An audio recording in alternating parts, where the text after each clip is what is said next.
పై అనుమానాలు ఉన్నాయని డీజీపీ తిరుమలరావు తెలిపారు. ఇది యాక్సిడెంట్ కాదు, ఇన్సిడెంట్ అని వ్యాఖ్యానించారు. ఆఫీసులో షార్ట్ సర్క్యూట్ జరిగే అవకాశమే లేదన్నారు. ప్రమాదం పైన ఎస్పీ, డీఎస్పీలకు సీఐ చెప్పకపోవడం అనుమానాలకు తావిస్తోందని అన్నారు. ఆర్డీఓ కూడా కలెక్టర్కు చెప్పలేదని వెల్లడించారు. కిటికీ బయట అగ్గిపుల్లలు కనిపించాయని చెప్పారు. కీలక రికార్డులున్న విభాగంలో ప్రమాదం జరిగిందన్నారు. మరింత లోతుగా విచారిస్తున్నామన్నారు డీజీపీ. గత రాత్రి సుమారు 11:30 మదనపల్లి ఆర్డీఓ ఆఫీస్లో ఒక ఫైర్ ఇన్సిడెంట్ అయింది. నేను కావాలని ఇన్సిడెంట్ అనే చెప్పాను, యాక్సిడెంట్ అని మాట వాళ్ళ.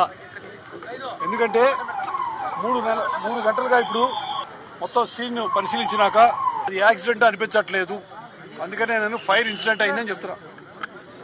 రాత్రి ఫైర్ ఇన్సిడెంట్ అవడం, ఆ తర్వాత అక్కడ రాత్రి ఒకటే వాచ్మన్ అంటే విఆర్ రమణయ్య గారు ఇమ్మీడియట్ గా ఆయన రిపోర్టింగ్ ఆఫీసర్ చెప్పడం, డిప్యూటీ తహసీల్దార్ చెప్పడం, ఆ డిప్యూటీ తహసీల్దార్ గారు ఆర్డీఓ గారు ఇన్ఫార్మ్ చేయడం, అదేవిధంగా వారి ద్వారా ఫైర్ సర్వీస్ వాళ్ళకి తెలిసి డిఎఫ్ఓ వాళ్ళు రావటం జరిగింది. అంటే ఫస్ట్ జరిగిన ఇన్సిడెంట్ ఇది. అయితే ఇన్సిడెంట్ తెలిసినాక ఇక్కడికి ప్రస్తుతం అంటే నిన్నటి వరకు పనిచేస్తున్న ఆర్డీఓ హరిప్రసాద్ గారు రావడం జరిగింది. కానీ ఆయన వెంటనే కలెక్టర్ గారికి ఏమీ ఇన్ఫార్మ్ చేయలేదు. అది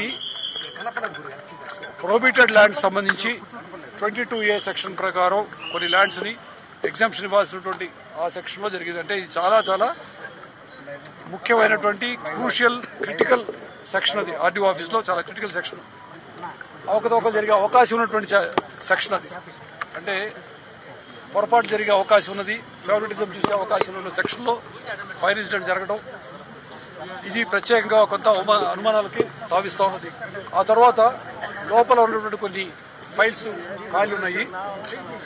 అది ఎటు నుంచి ఫైర్ వచ్చిందని చెప్పి చూడటం జరిగింది. పక్కనే సబ్స్టేషన్ ఉండటం వల్ల మేము ఎలక్ట్రిసిటీ డిపార్ట్మెంట్ వాళ్ళతో అంటే